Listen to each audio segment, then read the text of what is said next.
Peggy 18.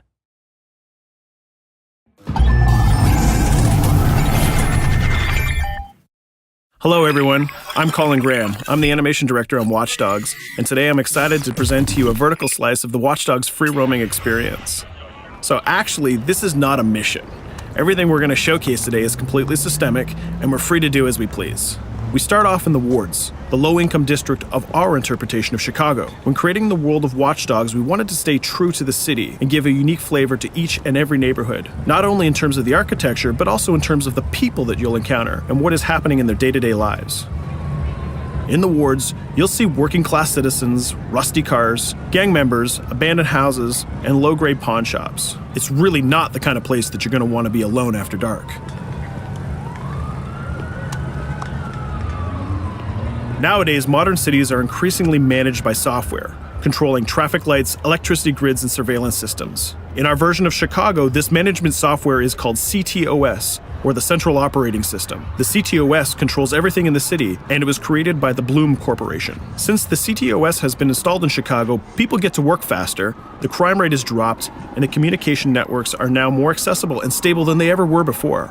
It goes without saying that if everything is connected, somebody able to take over the system would be extremely powerful. At this point in the game, we don't have control over this district's CTOS system. The icons that you see over people's head mean that we cannot hack into their mobile devices at the moment. We need to find the CTOS control center, install a backdoor virus into the system to take control over all of the infrastructure in this district. There it is, the CTOS control center.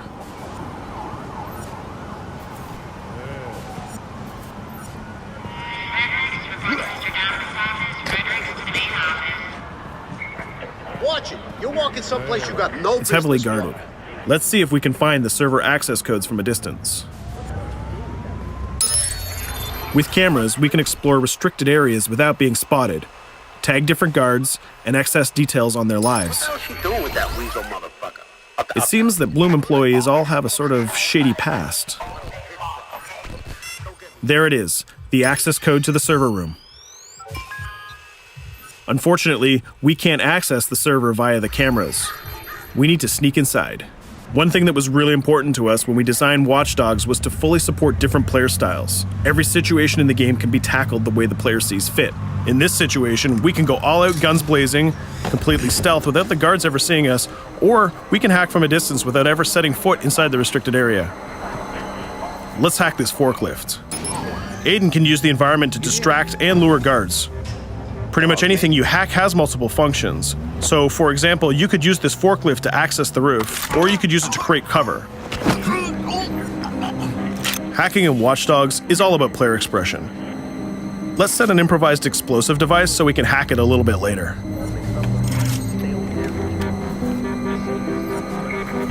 You'll also notice Aiden's low-profile stance. This indicates when the guards are unaware of our presence. We'll try to reach the upper level of the building to see if we can gain a vantage point over our opponents. Everything in the environment can be hacked, so we're going to make some dynamic cover. That's how you spend a day off. Some quality meat. We'll use this forklift to lure the guard towards our IED that we set earlier. Let's see how this plan unfolds. You're working them on.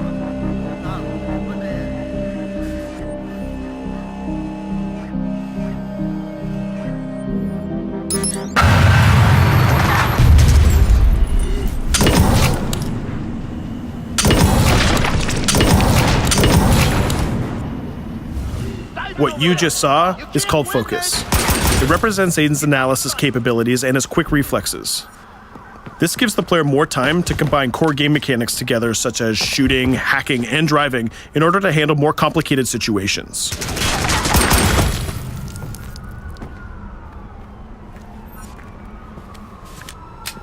Now we can access that control room.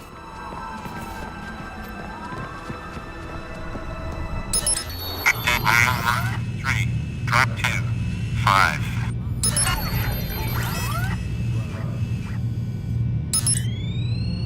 Now we'll be able to hack all of the devices connected to the CTOS within the districts. Thousands of cameras, traffic lights, the electricity grid, and most importantly, all of the citizen information profiles. We can also benefit from the Chicago Police Department Crime Prediction System, which uses facial and pattern recognition to spot potential criminals or potential victims. Since this is a pretty rough neighborhood, I'm pretty sure we're going to stumble on some suspected criminal activity pretty soon. And there it is. The system just pushed an alert of a potential crime. We can see the system trying to triangulate the location on our minimap. Take note, this isn't a mission. This can happen anywhere at any time. We've just spotted a potential victim. It's always up to the player if he wants to investigate or not, to take action or not. So let's see how this turns out. Yeah, you're right. What could I just say?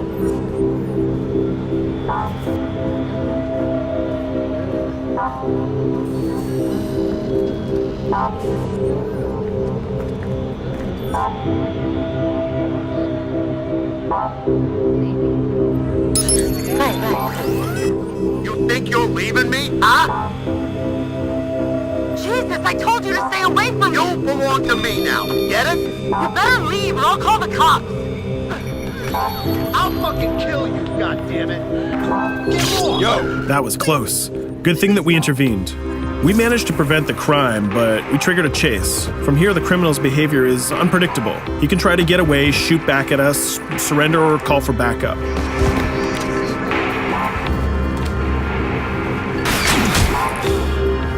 It seems like he decided to get away by car. Let's chase him down. In Watch Dogs, we have a wide variety of vehicles. Each one of them has their own unique properties and handling. Let's see how we can use the CTOS to our advantage to neutralize this criminal and leave the cops to deal with him later.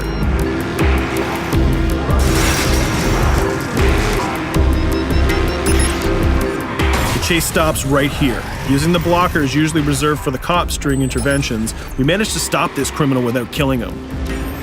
This gives us a reputation bonus. This system is at the core of the Watch Dogs experience. Depending on how we handle different situations in the game, the media and the citizens will have a different perception of our hero, whether he is a true vigilante or a reckless criminal. This will have repercussions throughout the game.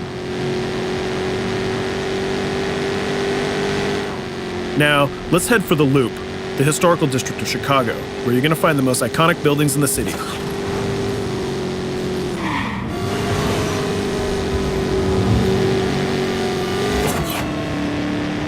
We're going to go to a gun shop to see what arsenal is available for players.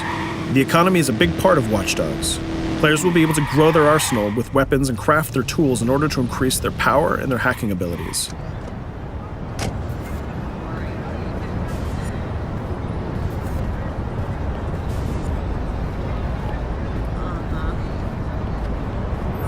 No, it's okay.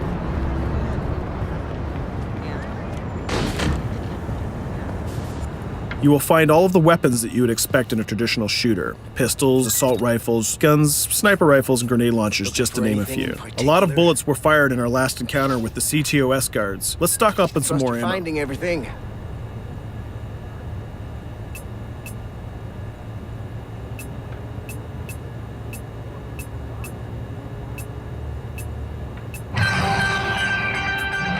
As we mentioned earlier, the media keep track of your actions and the citizens are going to react according to the perception that they have of you. Here, the media is reporting a crime in which you are the #1 suspect. The gun shop owner recognized you and decided to trigger a silent alarm to notify the police. Copy that. Possible wanted suspect presumed armed and dangerous. Police are now trying to locate the source of the threat using the surveillance system in the city, represented by the yellow circles on the minimap. Come in, PH3.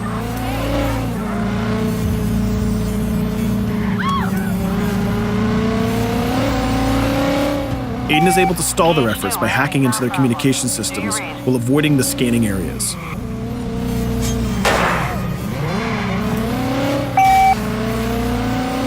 PH units, do you copy? Repeat, squad to all PH units. Once they've lost our trail, we can go back to our activities.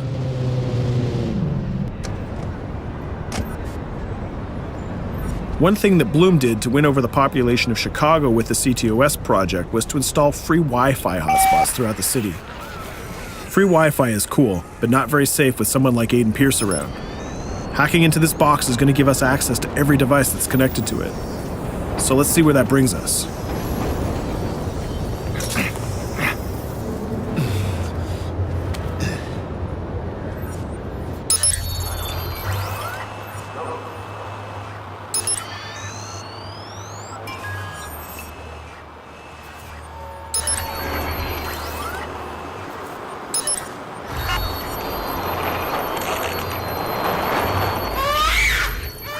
We just hacked into the webcam of a laptop. It seems that we're in the apartment of a mother and we can hear her baby crying in the background.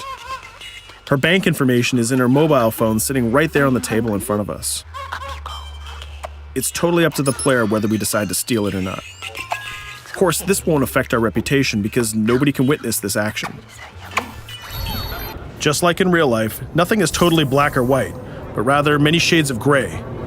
This is exactly the situation where we want the player to question his own morality. Let's go withdraw that money. If you think that you're alone, think again. Aiden is not the only hacker in town. Someone's trying to install a backdoor virus on Aiden's phone in order to steal a portion of the information that he's gathered through the game so far. First, we're gonna have to reach the area where the signal is coming from.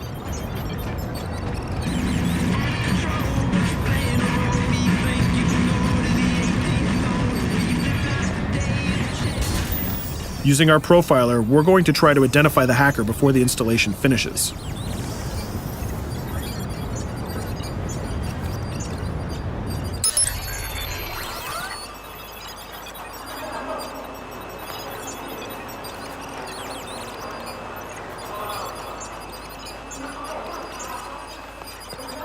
There he is. In Watch Dogs, things aren't always what they seem to be. This is actually another player that seamlessly came into our single-player experience. Let's not let him get away with this. We're going to teach this guy a lesson.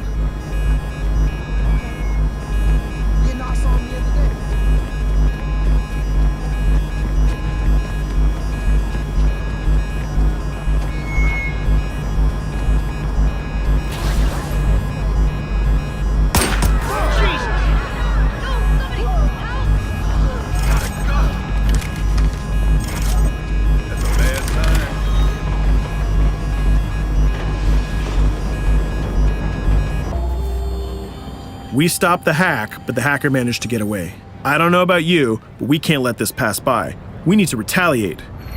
Using the grid, let's see if we can find that second player. There he is. Let's enter his game seamlessly.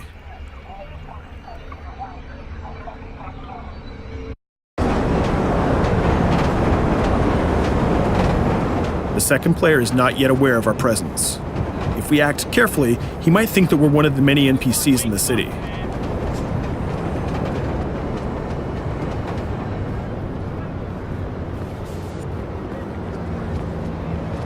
What was that?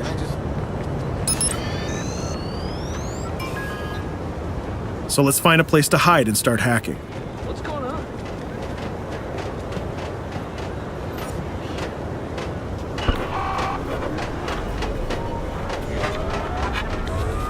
The second player has just been alerted that a breach has occurred on his phone. He's trying to find us using his profiler.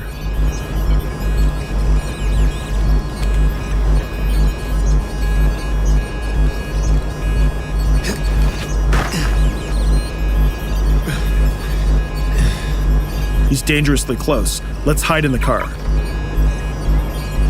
We're spotted. Let's get out of there.